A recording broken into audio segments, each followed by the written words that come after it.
He just shaved his own head when my mum was out. My mum saw him and just burst into tears. He was saying to mum like, "Oh, I've got the grade one lower. I can headbutt people at school better now." It's like sticking like things in your ass and then saying, "Oh, I'm going to teach you how to do squats and massive ass."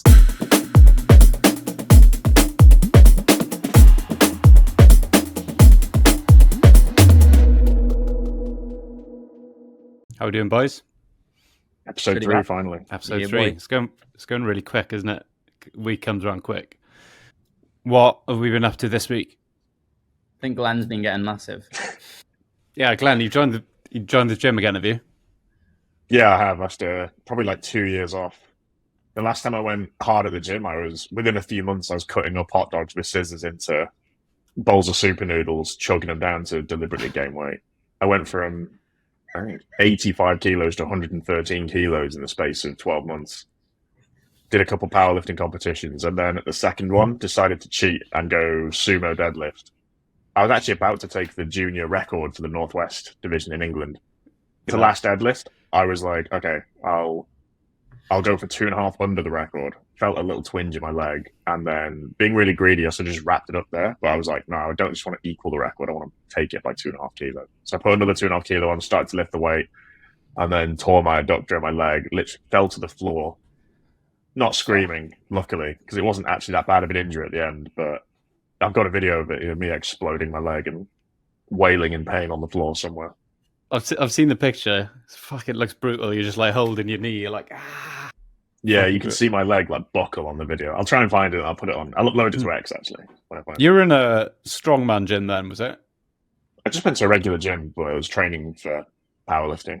It's kind of powerlifting's not as cool as you think. It's mostly like nerdy people. Like, did you ever go to Games Workshop where all the Warhammer is? Yeah. Once. Those are the kind of people you see at powerlifting competitions. Not big hard lads. It's like nerds, kind of people who are into like Slipknot and Games Workshop. Weird. That's not what you'd expect. Right. What happened to your leg then? Was it? Did you have to get hospitalized or anything, or was it all right? No, it's just a torn adductor. I couldn't. Someone, when it happened, the referee was like, do we need to call an ambulance for you? I was like, no, please don't. That'd be extremely embarrassing. No, I just went home, bag of frozen peas, bit of physio. Classic. I deserved it for sumo deadlifting. Yeah, you deserve it if you sumo deadlift. So. Do you guys see Eddie Kwan's email this week? The one about scammers? Thought it'd be a good thing to talk about. I'll give a quick overview of it. I'll read through it. Yeah. So he said, one of the most pathetic things you'll run into every now and then on X is a scammer. Take, for instance, the latest scammer I discovered just this year. I won't name him, but this guy spent thousands of dollars buying followers using the Twitter ad platform, which we know is stopped now. In the span of a few months, he went from 100 followers to 200,000 followers. Just to be clear, you can legally buy followers using ads. Well, you can't anymore, but he said there's nothing wrong with that except that it's dumb. And then he goes and says, now here's where the scamming kicks in. After buying his followers, the scammer started offering people a ghostwriting service where he charged thousands to grow their account using organic methods, which is hilarious since he grew his entire following using paid methods. The reason why he didn't tell prospects he didn't use paid ads to grow their following is because you will get 0 to low value followers from it. So these are the types of followers who don't engage with your content, don't DM you, will never buy from you, and are literally just artificial numbers to jack up your fake follower account. And then he finished off by saying, it's a social media equivalent of walking up to a woman and offering her money to be your girlfriend. What's your thoughts? It's a good analogy. Right. Yeah, it's not. I feel like we've been waiting to see this happen because we were following Rohith. Like, he started around a similar time as us. And when I first heard about him, it was on like a networking call with a guy who had like a few hundred followers. I only had a few hundred. And he was like, oh my God, if you met this guy Rohith, he's in like data analysis or something like that. And he'd just done like 24 threads in 24 hours. And so he'd like smashed out all this content, got loads of like big creators following him. He was like really blown up. Everyone was like, oh, fuck, this dude is like really cool. He's absolutely crushing it. And then that's about the time when this ad thing sort of popped up and people started talking about it. And so then I remember just looking at his following and it's like, fuck, all of a sudden he's gaining like 1,000 followers a day. And then I think one of us, well, Dill, I don't know if you reached out to him or someone, we saw some messages of someone asking him like, shit, like, should you really be doing this? because it kind of felt like the creator circle is so small that if you do this, like, you're just going to get a bad rep. It's kind of like everyone's walking up the mountain together, right? Now, if someone's like really strong, done loads of training, like they're pushing harder than everyone else and they get to the top of the mountain fast, everyone's like, oh, kudos to this guy. That's really, really impressive. But if someone like gets the elevator up or something and then starts telling people how to walk up the mountain, it's always going to cause a bad rep. So I feel like we're kind of waiting for something like this to happen, for someone to be like, this dude's a fucking scammer. Because even like after he quit his job, like he got retweeted by another big creator being like, oh my God, like Rohith's just done this, he's quit his job. And I remember being like, oh, none of it feels good. It just feels like a big house of cards. Yeah. It's pretty dodgy, isn't it? You know who's running ads as well. You don't want to name people, but you see them and then they'll tweet like, oh, I just hit X amount of followers. And it's like, yeah, because you pushed a button and put money in the credit card slot. Like, you didn't really like do it organically. You can't promise people what you haven't done is the golden rule of offers, really, isn't it? And if you do, like, you don't have to intentionally be scamming people. You don't have to be, wearing black and white striped costume with a sack with a $sign on it to actually be a scammer or like a robber. Some people do it kind of accidentally. And this is definitely one of those situations where you're promising people what you haven't technically done. Because a lot of people are ignorant of Twitter, aren't they? You know those guys that like don't want to go to the gym, but they want muscles, so they just get like weird implants in their arms. It just feels like that. Yeah, that Brazilian that Sinful guy. Have you seen him? The cooking oil, like yeah. It is literally like that. It's like sticking like things in your ass and then saying, oh, I'm going to teach you how to do squats and massive ads. And he was even like, he'd write tweets about like, building a personal brand is hard. Like, you've got to do X, Y, Z, but like, you can do it. If I could do it, you can do it. And it's like, everyone's just fucking looking at you. And yeah, I mean, if you go on anyone's social blade and you see like a massive spike where it's like, all of a sudden they were gaining like 500 followers every single day. That's not from content. No one was doing that from content. So you can tell anyone just by checking their social blade and see, did at some point were they gaining like 500 followers every single day for a period of time? Because yeah, you can see it by a mile off. And the crazy thing is, like, he never had like a viral thread. If you check his Twamex, the only thing that ever went viral was a ChatGPT giveaway, and it didn't even get that viral. That's the only thing. And it wasn't even his ChatGPT giveaway. He copied someone else's, said he'd found it, and then did a giveaway on the giveaway.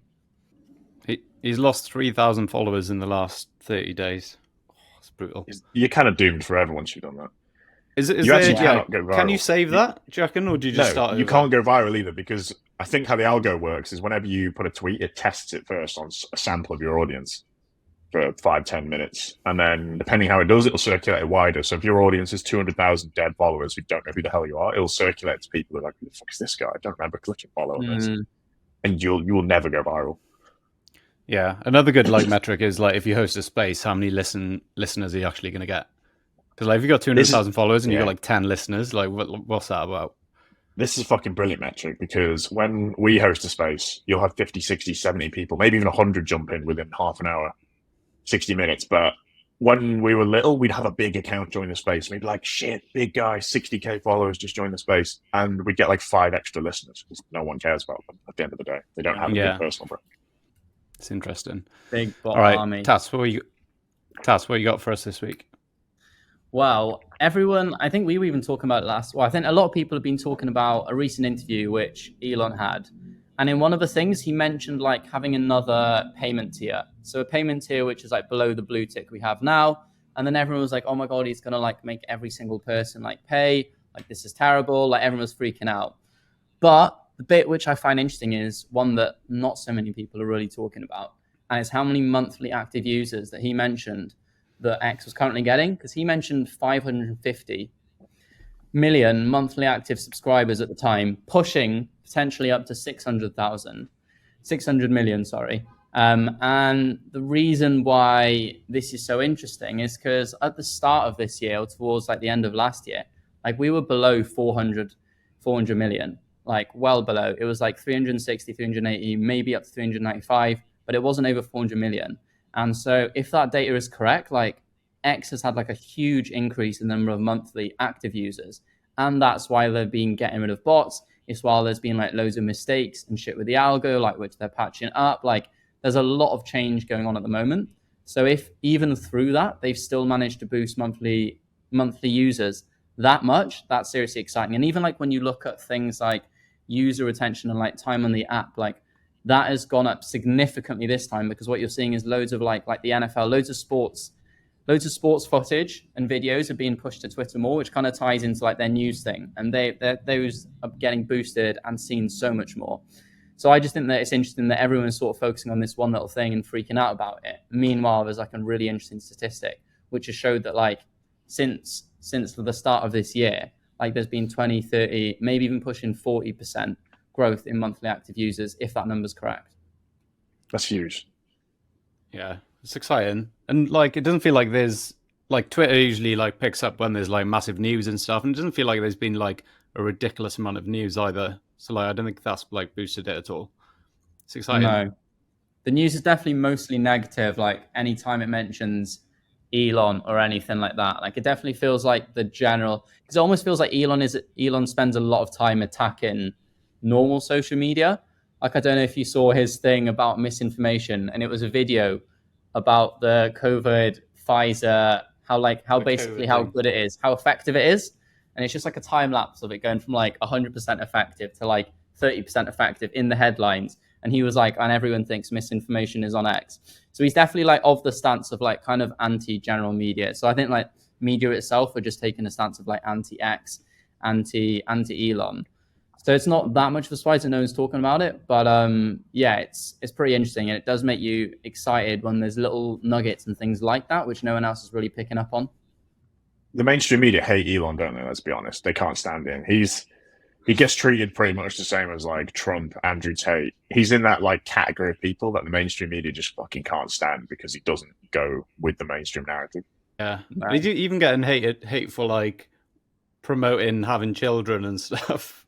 Like people are calling him out for that, and it's just like what, like. Yeah, he's hit that point now where he gets pretty much zero positive coverage. No matter what he does, the mainstream media just releases like hit pieces on him again and again. I love that interview he had with the BBC where it absolutely destroyed that reporter. Like, BBC are a pet hate of mine. I can't fucking stand them personally. They're just so...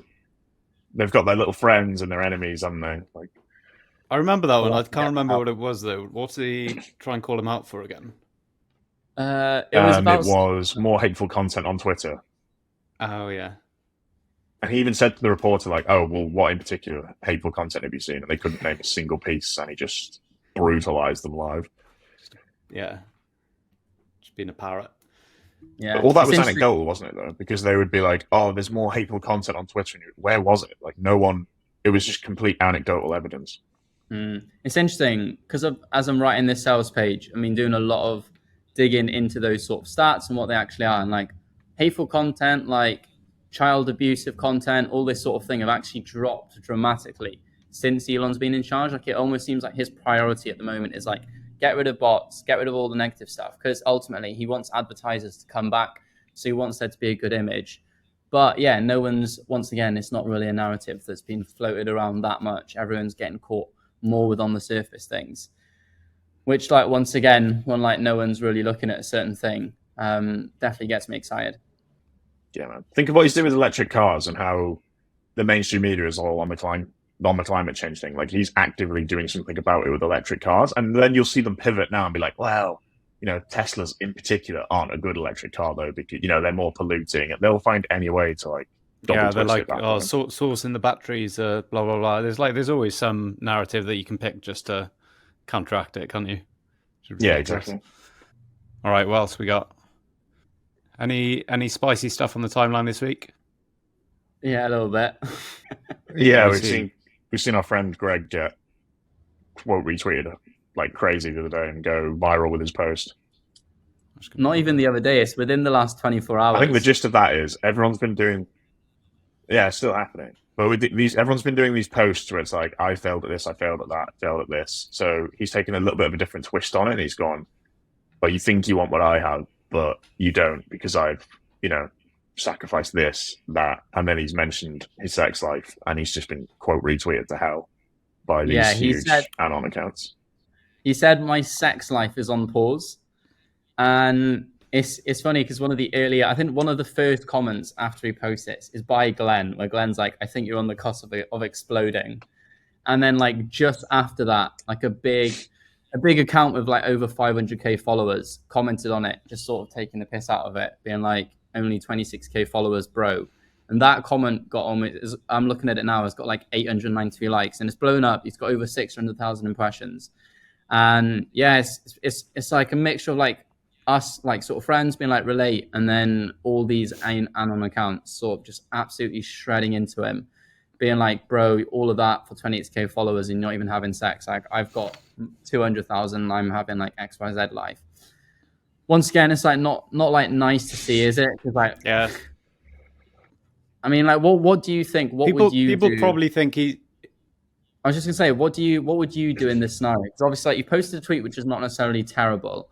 It is like a slightly exaggerated, probably, but like we all know, Greg grinds ridiculously hard. Like, I don't think I've ever seen a space and Greg not like at least in one of them.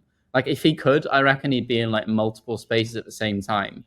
So like, what would you do in this scenario? Like, as soon as that's popping off, like, would you delete it? Like, because what he's gone for is like a video, sort of explaining it, just being like, it's like a shame these guys are hating on it. And I actually dropped in a message just to see if he was all right. And I posted a tweet beforehand, taking the piss out of these I suck tweets, but I hadn't actually seen this one.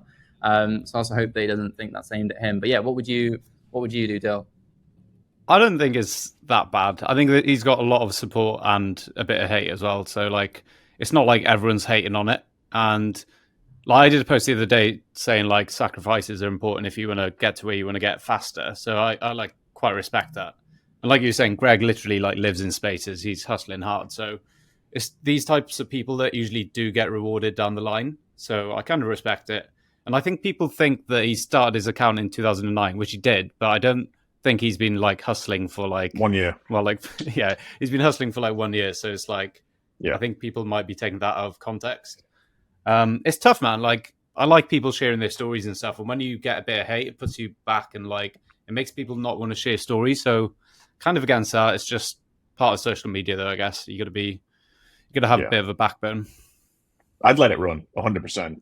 Like, there's a difference between going viral for the wrong reasons and going viral for the right reasons. Like, he's put up he said in the video, it's like a little bit exaggerated, obviously, but we're all playing the attention game. Yeah. But as much as he is getting ratioed, he'll be getting some fans from it.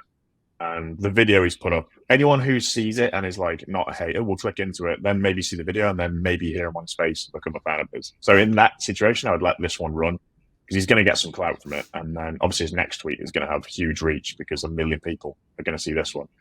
So I would definitely let it run. I wouldn't delete it. I would just block everyone who does the nasty QRTs and just get on with it. I would only delete it if it was like making me look bad and I'd clearly put a foot wrong.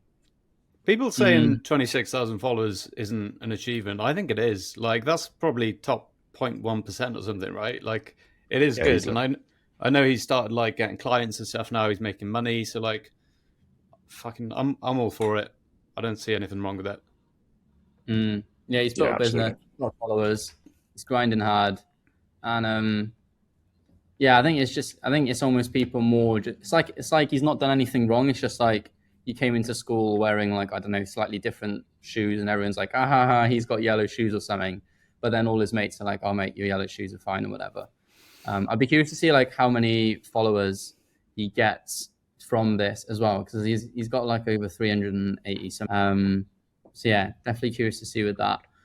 One thing that I also want to touch on is like obviously the like irony of the people. Yeah, go for it. I was going to say, the irony of all these people dunking on them is that most of them are anon accounts, too scared to show their face. They're hating on them like, oh, well, my life's like this and that, but they're anonymous, so like, there's no fucking proof.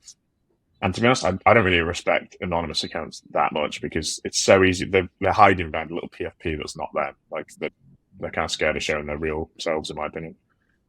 You always think there's some like kid in the basement just behind that account. Talking of anon accounts, NFT God, he's actually thinking of rebranding to having a personal account. I know we talk about him a lot and also the algo a lot, but I feel like I still find it interesting because it's still changing. He's running an experiment because I checked his account and he hadn't posted like a single regular tweet. Every single one was just a long form. And he said he'd been like running an experiment for a few weeks of just posting long forms, hopping in spaces twice a week. And he said like his reach has gone up so much more than it was. And then he's also like, he's been growing almost like faster than he was before since trying this out, which I thought was interesting because obviously everyone's finding reaches down and all this sort of thing.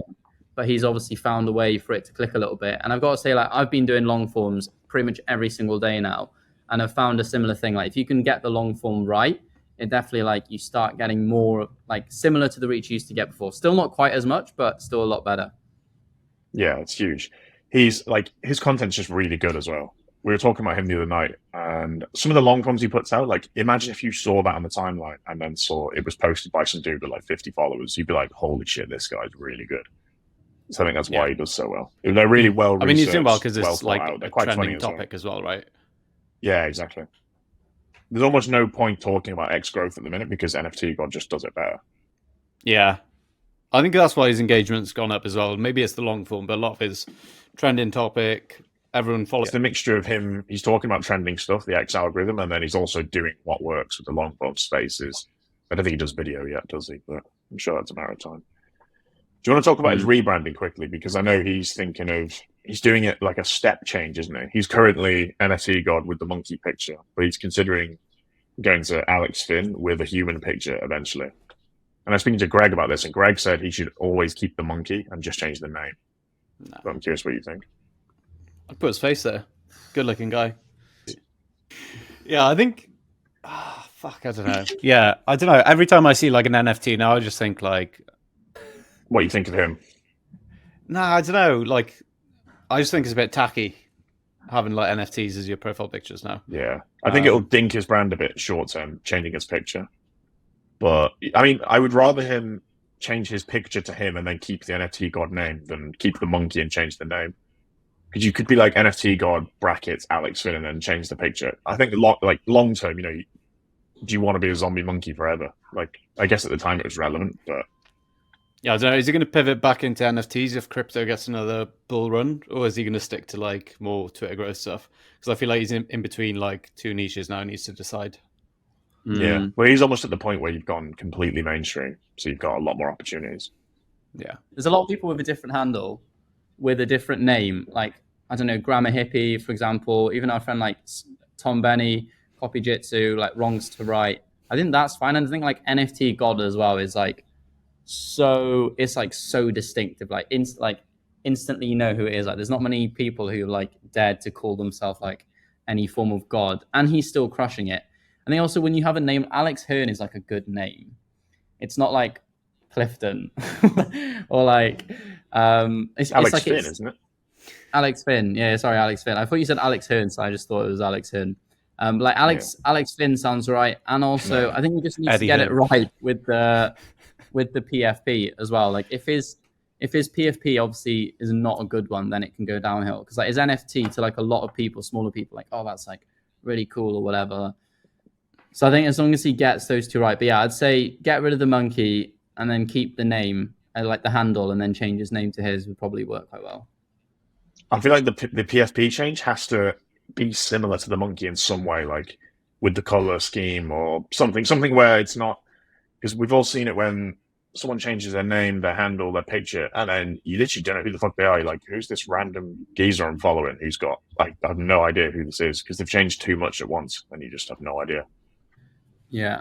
I saw funny post go absolutely viral about a guy trying to get a train to Edinburgh and it just getting delayed a ridiculous, like it got delayed and it ended up having to be like a massive taxi ride with like 3 other random dudes and the taxi driver was like falling asleep. But the thing I found interesting about it is like it popped off like so much. And I think like one thing people love is like things which are happening now, which I think is like also why news is so big on Twitter, because everyone loves like breaking news or news things. So I think if you can, it's like an interesting way of telling a story live, because he was updating it live as well. And so like more and more people were coming in, more and more people watching it, because everyone loved that he was going through it right now and sort of felt part of the story. Yeah, I think that's one thing about that Threads is better than long forms, that is you can update it constantly. So you can just like give regular updates, stuff like that. That's one thing you can't really do with long form. The train thing was funny. I don't get how it went so viral. Like, I kind of get it because people love to follow along. Yeah. Man, I'd be more surprised if the train was on time. Like, that's how bad the trains are in the UK. Yeah, the trains are shit. Isn't it crazy? What did they say? They paid hundreds of taxis to turn up and take like 300 people on a 4-hour trip. How much money that would have cost them? Probably cheaper to build a new train. Fucking ridiculous. Right, what else have we got? I don't know whether to touch on haircut. That's just... Yeah, I do. I know people love that. Fuck it. Yeah, all right. I mean, there's like, I thought the haircuts, like there's a lot of kids. Like, yeah, I'm still young as well. Like, I'm only 23 now. But you see a lot of kids on the timeline, and like some of them have got, you know, when you're like 16 and you get short back and sides, and you think like having a fringe which like comes down over your eyes looks cool. Like, I'd say there's a few accounts like that on X, and whenever I see it, I just can't take them seriously. All I think are of like midget gems, little scooters, and like kids trying to sell you sweets. I don't know about you guys. Yeah, the Zoomer haircut. There's something about like it looks so off balance. Anytime I see one, I just want to fucking grab it and just start dragging them around the pavement by the fringe, like screaming, like let go of my Zoomer fringe. I know I'm fucked up at the minute. You're on the way there, Glenn. Yeah, I know. I'm gonna get faded except right after this. I'll be looking cool again. Yeah, fucking Zoomers, man. They got the little Adidas satchel. Yeah. Gigantic volume fringe and then like no back and sides. I don't know. I don't like how it looks. I don't think it looks particularly cool.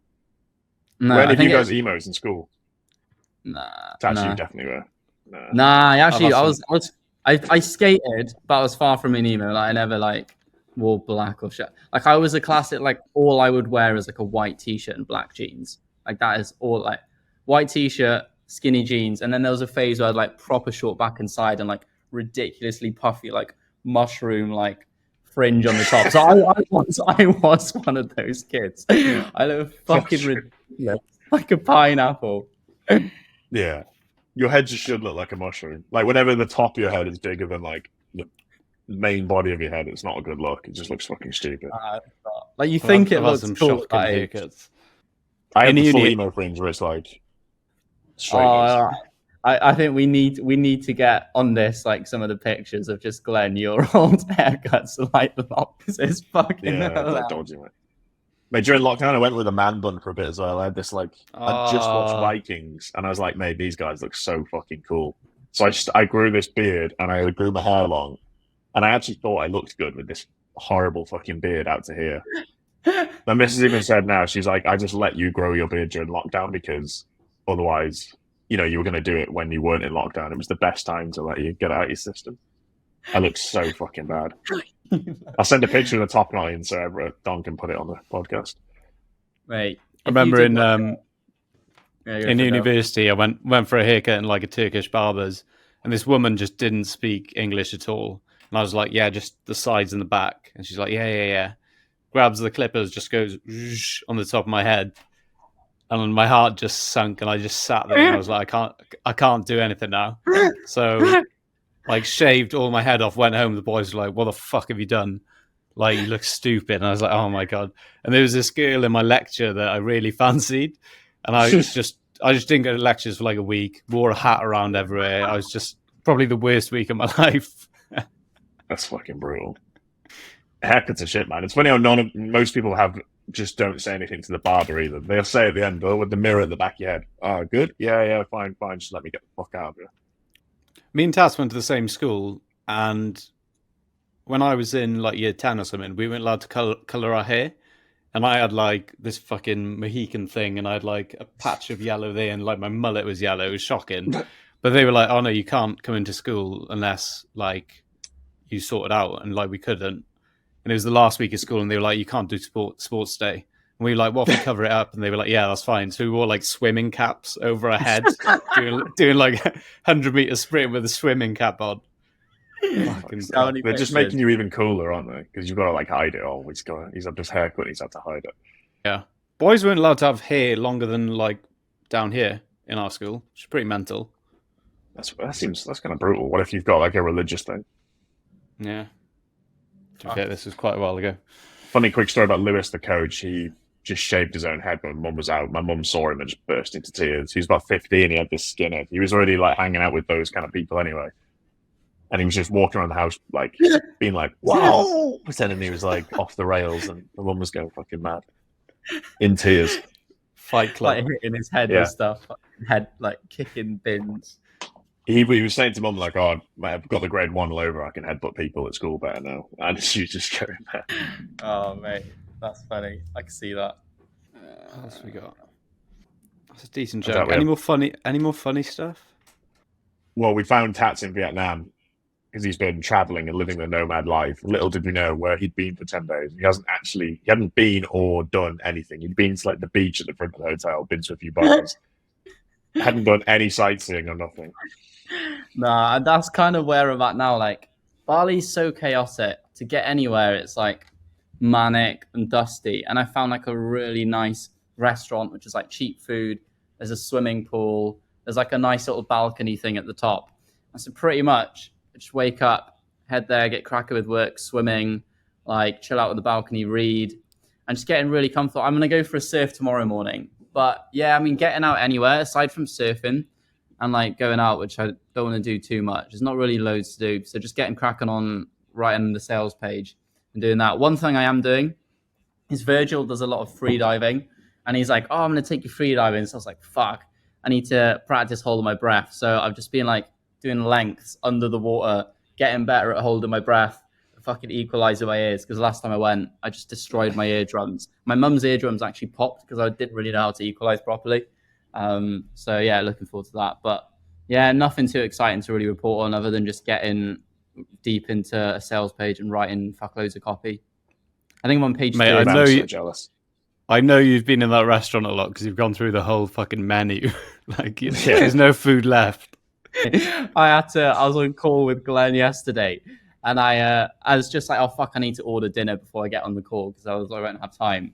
And he heard me order a burger in Bali, and he was like, "Mate, what are you doing?" And it's because I've gone through every single thing on the menu, and they're just like, "Yeah, I mean, like, I've always been like against being kind of like foreign or like resorty holiday, but I think when you've just got like fucking copy to write and like shit to do, it's actually so nice, and the pool is lush." And like every like hour or something, I'll just go for another swim and then get back into it. That's nice. I'm jealous as fuck you going free diving with Virgil. He's going to teach you like underwater marketing lessons. It's how to sell to a fish and fucking I am really excited. In this class, yeah, I forget what it's like to have real fucking hobbies. Apart from the gym, I used to read every day, like an hour, 2 hours, history books, naval history, World War II history, all this stuff, and I just haven't had a chance for it. Yeah. What about your like usual little pastimes? Yeah, gym as well. I used to play like football and rugby, but don't anymore. Takes up too much time, like training twice a week, game on the weekends, beers after. It's a lot. Yeah. You think you want what I have, but you don't. Yeah, first world problems. No, just gym, reading. I can't read very well though. I'll do like a chapter max every day. Like I thought you were about to say because you were like, yeah, I was about to say like, I thought you were going to be like letters or something. I just struggle to concentrate. Like, massive issue. I've been speaking to Gav about it, and he was just like, "Yeah, it kind of probably comes with like a creative mind, like as part of it." So yeah, I can't read so good. Yeah, I do a lot of reading. Skill, man. Yeah, I think it's like I can't read if like phone's new. Well, I need to create like a little space to read, get rid of the phone, and then just settle into it. But been trying to read more, especially started a time management book. Well, you'll see why in a few weeks. Well, a few months. But reading that, and he was talking about there was some guy and President Bush or something. One of the presidents did like a challenge to read XYZ books, and this guy, the president, at the time managed to read like 95 books or something in the year, and he was just like, this guy is literally running the country. Like, there's always stuff for him to do, but he's still managing to find time to read 95 books. I think it was, I don't know if it was Bush or someone else. But basically, it's just a whole chapter of all these like crazy successful people, like really high up, who are finding time to like do their little hobbies and read a lot, and how that actually helps.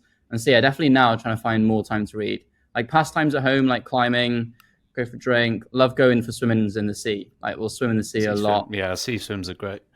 I live like 2 minutes from the beach.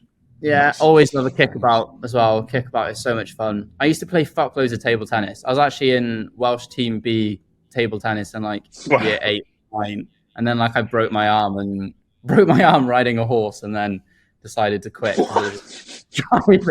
Table tennis career ended. He fell off his horse. So you're like cavalry officer or something.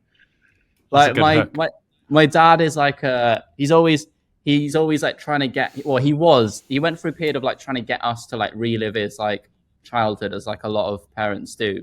And like one of the things he had done as a kid is when he was in Portugal, him and his sisters would like ride horses bareback. So we'd like we have like a little field because we live in like the middle of nowhere. Where someone lent us their horse to like graze in the field, and it's like a big fucking horse. Like, right, we're gonna learn to ride horses. Now at the time, I was also like big into piano, so I had a piano competition coming up, and then I also had like this big competition. I can't remember where it was. Potentially I think it might have been in Ireland even, and it was a table tennis competition for the UK. And just before that, so we were practice riding on this horse, and he got this like bareback saddle, and so it's like you can't put your feet in. And I'm obviously like tiny at the time. Like I grew really slow. So I was like, when I was like 14, I looked like I was 9 kind of thing. When I was 18, I looked like I was like 13.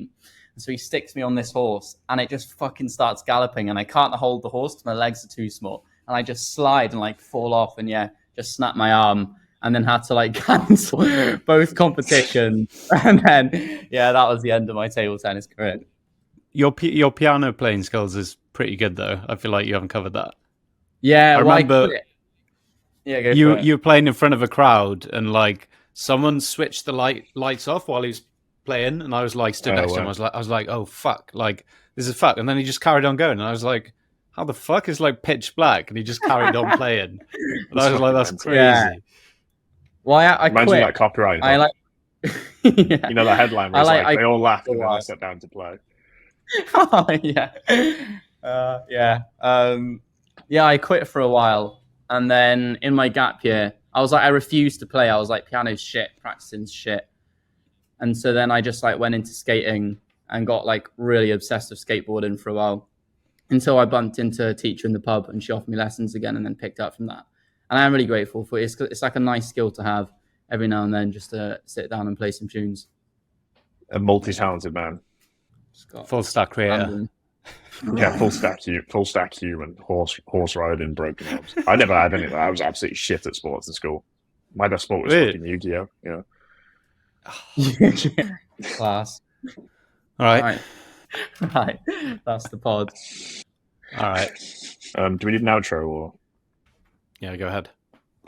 Thanks for tuning in, everyone, to our amazing podcast. We're so good at outros. Yeah, we really appreciate you listening.